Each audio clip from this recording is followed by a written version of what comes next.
नमस्कार मित्रांनो, आज चाललोय आपण गाडीवरती. पण गाडी कोण चालवत आहे? तुमची शिल्पताई.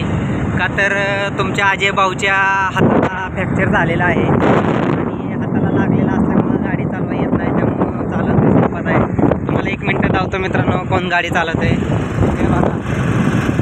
शिल्पताई गाडी चालवते. पुढं बघा, तुम्ही नका इकडे बघू, तुम्ही पुढं बघा, आम्ही बघतो इकडं. तर मित्रांनो, हाताला लागलेलं आहे त्यामुळे गाडी चालवा येत नाही आणि शिल्पताई तुमची गाडी चालवते. तर कसं वाटतंय तुमच्या शिल्पताईला गाडी चालवताना बघताना? बरं वाटतंय का? छान वाटतंय का? मला असं वाटतंय की तिने आता कुठंतरी नेऊन नाही मला कुठंतरी पाडावं, पण नाही पाडणार तेवढा विश्वास आहे मित्रांनो. तर आमची जोडी कशी वाटते नक्की कमेंट करून सांगा. आणि तुमची शिल्पताई गाडी चालवते, मी मागं बसलेलो आहे निवांत. हाताला लागलेलं आहे माझ्या, त्यामुळे गाडी बोंगाट पळवते, जास्त पळवते बघा. नवीन तर मला म्हणता हे बघा, पापाची परी चालली जोरात. म्हणलं का तुम्हाला, पापाची परी चालली जोरात. पापाची परी पुढं बघा, नाही तर आमचा करून टाकताल सत्यानाशा.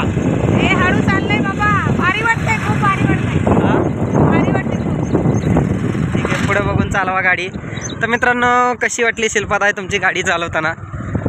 ठीक आहे, चांगली वाटली असेल तर कमेंट करून सांगा आणि भेटू एका पुन्हा नवीन वेगळ्या ब्लॉगमध्ये. तर तुमचं प्रेम आमच्यावरती असंच राहू द्या. काळजी घ्या तुमची, स्वतःची, सगळ्यांची. तर भेटू पुन्हा. Bye bye.